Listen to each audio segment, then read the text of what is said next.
जय श्री राम। नमस्कार।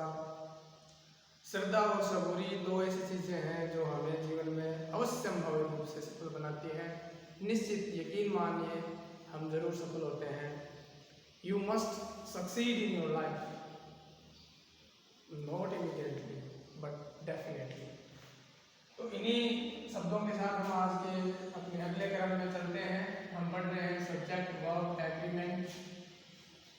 आज हम पढ़ेंगे, देखिए सब्जेक्ट के रूप में यदि ईच, एवरी, ईच और एवरी के साथ बड़ी आ जाए, यानी ईच बड़ी एवरी बड़ी, या फिर वन आ जाए, ईच वन एवरी वन, या फिर सम बड़ी, सम के साथ ये आना चाहिए, अकेला सम नहीं आना चाहिए, सम बड़ी या फिर सम वन। ईच और एवरी तो अकेले भी प्रयुक्त हो सकते हैं, सम अकेला प्रयुक्त हो सकता है, लेकिन थोड़ा सा अलग है, ये प्लूरल के लिए यूज होगा, काउंटेबल प्लूरल के लिए। तो हमें ध्यान में रखना है ईच एवरी वन के साथ समवन, समबडी सब्जेक्ट के रूप में यदि आते हैं, सब्जेक्ट के रूप में यदि आए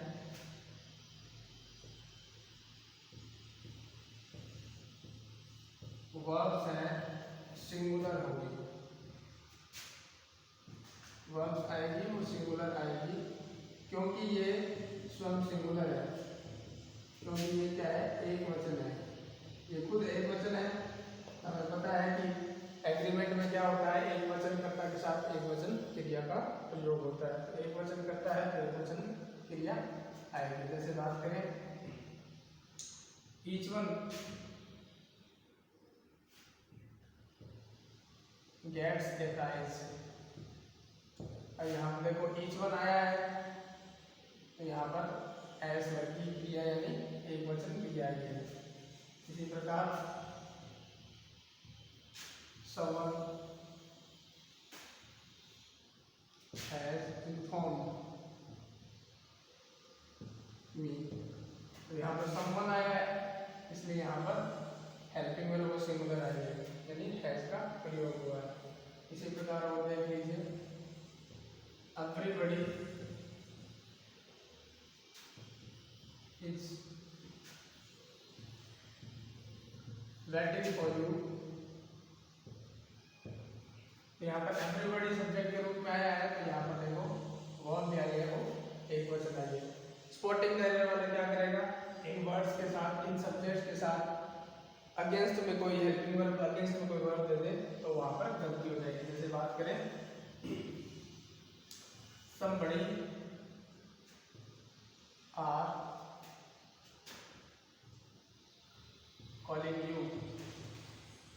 देखिए somebody आ गया जो कि सिंगुलर है, तो यहाँ पर आर लिखना बिल्कुल गलत है, और somebody लिखना ये भी गलत है। यदि somebody's आ गया ये भी गलत है। तो इस प्रकार हमें ध्यान में रखना है। इनका राइट जो होगा वो ये वर्ड सिंगुलर है, इनके साथ भले ही एडजेक्टिव आए तो भी सिंगुलर आएंगे, भले ही नाउन आए वो भी सिंगुलर आएंगे, चाहे वर्ब आए वो भी सिंगुलर आएंगे। तो ये हमें ध्यान में रखना है।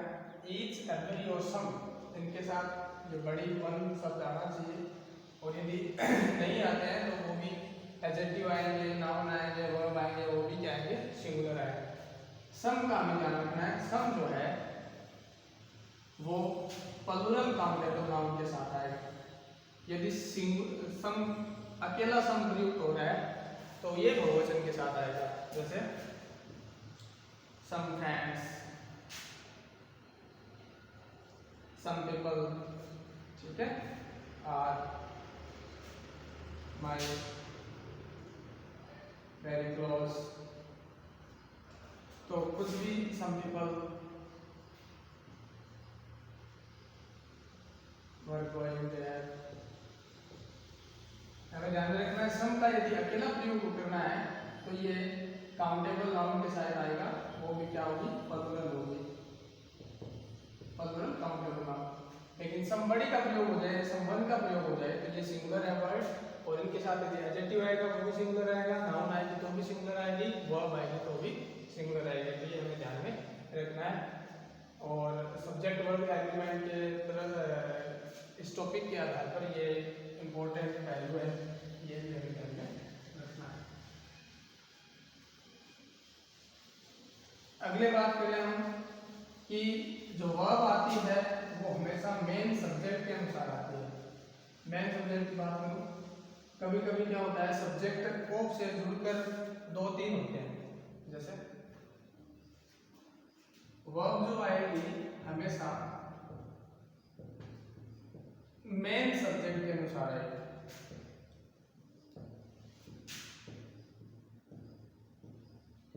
तो हमें ये पहचानना है कि मेन सब्जेक्ट कौन सा है। मेन सब्जेक्ट के अनुसार हमेशा वर्ब आती है। जैसे बात करते हैं क्वालिटी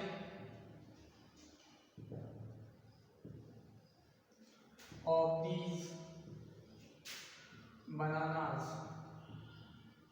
अब देखिए यहाँ पर मेन सब्जेक्ट कौन सा है, मेन सब्जेक्ट है क्वालिटी। ऑफ के बाद जो सब्जेक्ट आ रहा है वो होता है इसका आश्रित सब्जेक्ट। यानी यहाँ पर हम चर्चा कर रहे हैं वो क्वालिटी की बात कर रहे हैं, क्वालिटी की बात कर रहे हैं। किसकी क्वालिटी की, बनाना की। ये इसका विस्तारित रूप है, यानी ये जो मेन सब्जेक्ट है ये इसका विस्तारित रूप है। किसकी क्वालिटी की चर्चा कर रहे हैं, बनाना की क्वालिटी की चर्चा कर रहे हैं। तो हमेशा वर्ब जो आएगी वो मेन सब्जेक्ट के अनुसार आएगी। तो मेन सब्जेक्ट क्वालिटी, क्वालिटी क्या है, अनकाउंटेबल सिंगुलर है, तो इज वेरी गुड, यानी सिंगुलर वर्ब आएगी। तो ये ध्यान में रखना है, वर्ब जो आएगी वो हमेशा मेन सब्जेक्ट के अनुसार आएगी। जो एफ स्टॉप लगा के भी हम ऑफ को शो करते हैं, एफ स्टॉप लगा के भी ऑफ को शो कर सकते हैं। जैसे राम्स फादर, अब राम के पिताजी है, इसको हम ऐसे भी लिख सकते हैं फादर ऑफ राम। तो यहाँ पर जो मेन सब्जेक्ट है, मेन सब्जेक्ट कौन है, राम्स फादर यानी पिताजी, फादर ऑफ राम यानी राम के पिताजी मेन सब्जेक्ट है। तो इस शब्द के अनुसार अपना वर्ब आएगा, इज वेरी स्ट्रिक्ट पर्सन। कुछ भी लिखना हो हमें यहाँ वर्ब से मतलब है, वर्ब है वो सिंगुलर आएगी क्योंकि यहाँ पर सब्जेक्ट सिंगुलर है। मेन सब्जेक्ट हमें पहचानना है।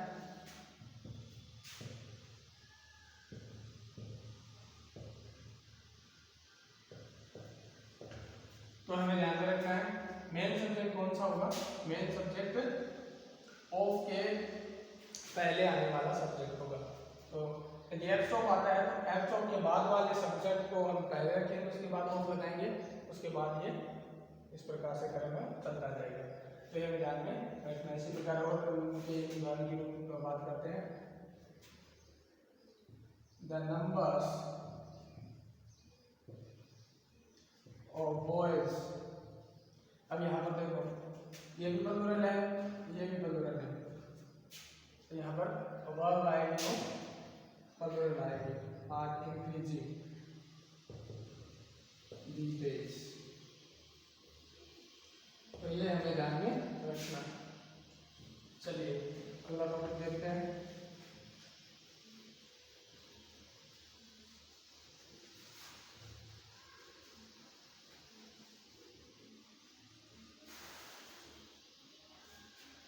यदि सब्जेक्ट को यानी अपना जो कर्ता होता है उसको आइदर और से, आइदर और, neither NOR, not only but also,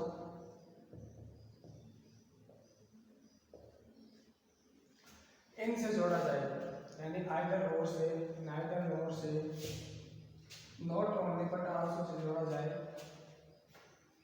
तो वर्ब है वो नजदीकी, यानी वर्ब के जो नजदीक वाला सब्जेक्ट है उसके अनुसार आएगी, नजदीकी सब्जेक्ट के अनुसार आएगी।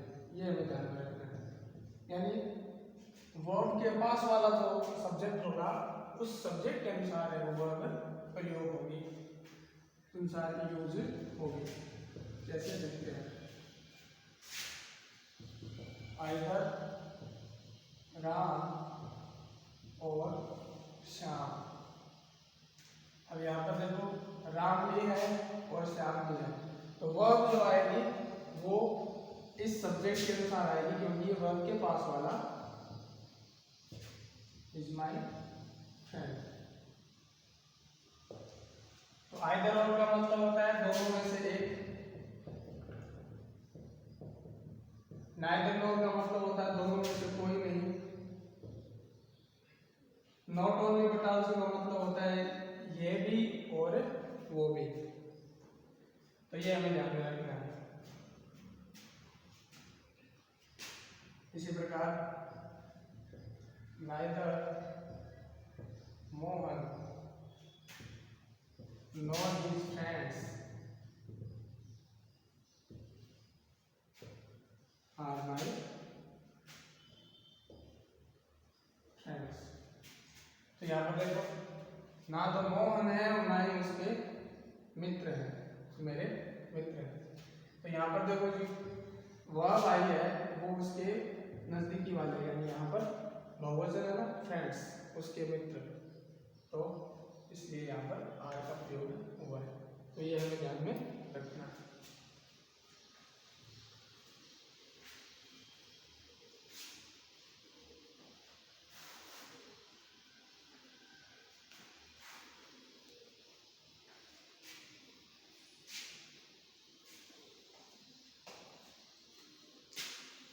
यदि सब्जेक्ट को as well as with, along with, together with,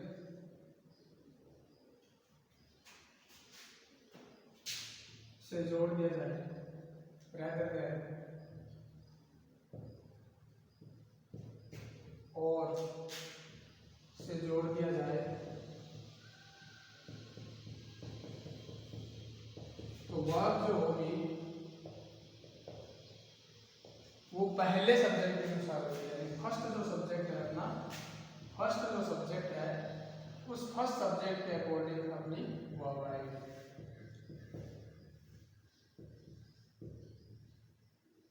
के अनुसार वर्ब आएगी। पहला जो सब्जेक्ट होगा उसके अनुसार अपनी क्रिया का प्रयोग होगा। जैसे Mohan as well as his parents। अब यहाँ पर देखो मोहन सिंगुलर है, इसके माता पिता है वो प्लूरल है, लेकिन जो क्रिया आएगी वो पहले सब्जेक्ट के अनुसार आएगी। पहला सब्जेक्ट कौन है? Mohan is coming here. Singular आई है ना, क्यों आई है? क्योंकि एज वेल एज से जुड़े हुए हैं, इसलिए पहला जो सब्जेक्ट होगा वो सब्जेक्ट के अकॉर्डिंग क्रिया आएगी। और जो स्पॉटिंग एरर में दे देगा तो क्या दे देगा? जैसे Radha as well as her friends were learning the lesson. Radha उसके मित्र भी पाठ सीख रहे थे, तो यहाँ पर देखो वर का प्रयोग हुआ है जो कि गलत है। क्यों गलत है? क्योंकि वाक्य एज वेल एज से जुड़ा हुआ है, इसलिए इसका जो पहला सब्जेक्ट है वो राधा सिंगुलर है, इसके अकॉर्डिंग वर्ब का प्रयोग होगा। यहाँ we have to change were into watch, तो वॉच में हमें बदलना है। तो ये हमें ध्यान में रखना है। इनके साथ विद से जुड़ जाए, टुगेदर विद से जुड़ जाए, अलोंग विद से जुड़ जाए, ये यानी जो नियम है, इन नियम जो रेगुलेशंस हैं, रेगुलेशंस और नियमों को यदि हम ध्यान में रखेंगे तो आसानी से, कोई दिक्कत नहीं है। एक एक नियम को हमने विस्तार से उदाहरण रूप में पढ़ा है, ध्यानपूर्वक देखिए। और इस एसएससी में और बैंकिंग में बहुत अच्छे क्वेश्चन आते हैं, बहुत ज़्यादा क्वेश्चन आते हैं। जैसे कि कल सीजीएल का मेरा भी एग्जाम था, तो उसमें भी वर्ब सब्जेक्ट एग्रीमेंट के टॉपिक पर कम से कम 5-6 क्वेश्चन आए थे, तो अच्छे क्वेश्चन भी आते हैं। अगला हम देखेंगे जो रिलेटिव प्रोनाउन हमने पढ़े थे, रिलेटिव प्रोनाउन हमने पढ़े थे, ये यदि आते हैं या इनसे जुड़े हुए कोई वाक्य हो तो वर्ब जो आएगी, रिलेटिव प्रोनाउन वाले वाक्यों की बात कर रहा हूँ, रिलेटिव प्रोनाउन में नहीं, रिलेटिव प्रोनाउन से जुड़े हुए वाक्यों की बात कर रहा हूँ, से जुड़े हुए वाक्यों में देखना है।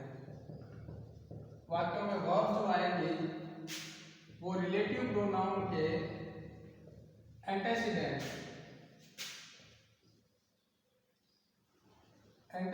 के अकॉर्डिंग आएंगे। एंटेसिडेंट यानी पूर्वगामी,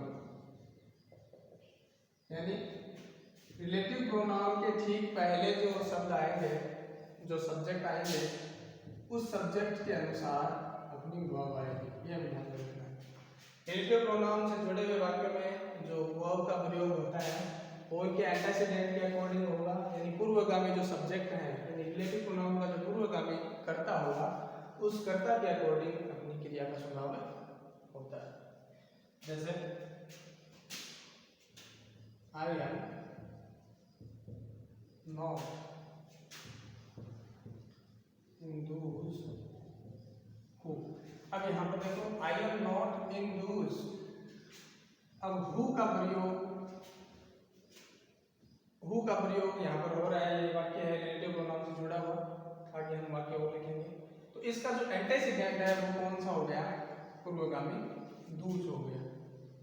तो ये जो वर्ब का प्रयोग करने जा रहे हैं, वर्ब का जो प्रयोग होगा वो इस दूज के अकॉर्डिंग होगा, न कि आई के अकॉर्डिंग। ये हमें ध्यान रखना है।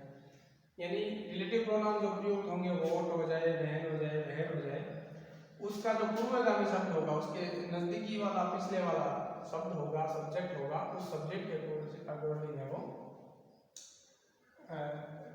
वर्ब आएगी। I am not in those who defeat easily. तो यहाँ पर देखो डिफीट का प्रयोग हुआ है, डिफीट्स का प्रयोग नहीं हुआ है, यानी बहुवचन है दूज, इसलिए बहुवचन क्रिया का प्रयोग हुआ है। इसी तरह we went a palace where